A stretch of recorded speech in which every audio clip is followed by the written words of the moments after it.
गजा से एक इंतहाई अफसोसनाक खबर सामने आई है। इजराइल की जानिब से हवाले की गई सैकड़ों नामालूम फ़िलिस्तीनी लाशों की गजा में तदफीन मुकम्मल कर ली गई है।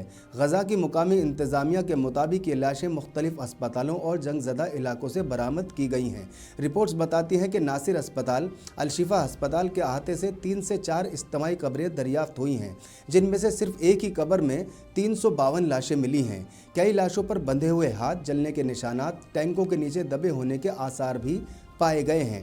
अक़वाम मुत्तहिदा रेड क्रॉस ने मुतालबा किया है कि इन तमाम लाशों का DNA के ज़रिए टेस्ट कराया जाए ताकि शोहदा की तदफीन बाकायदा और बाइज़्ज़त तरीके से हो सके। गजा के हुक्काम का कहना है कि अब तक 700 से ज़्यादा लोगों को दफन किया जा चुका है, मगर इनमें से बेशतर की शनाख्त मुमकिन नहीं हो पाई। जंगी हालात, अस्पताल की तबाही और DNA टेस्टिंग की सहूलियात की कमी इस सब अमल में एक बहुत बड़ी रुकावट है। ये पहला मौका नहीं है। पिछले बरसों में भी गजा और मगरबी किनारे से इज्तिमाई कब्रों की इतलात सामने आती रही हैं, जहां फ़िलिस्तीनी शहरियों की लाशें बगैर शनाख्त के दफन की गईं। लेकिन इस बार तादाद कहीं ज़्यादा है और मामला भी ज़्यादा संगीन नज़र आ रहा है। गजा के लोग अभी भी अपने गुमशुदा प्यारों की तलाश में हैं।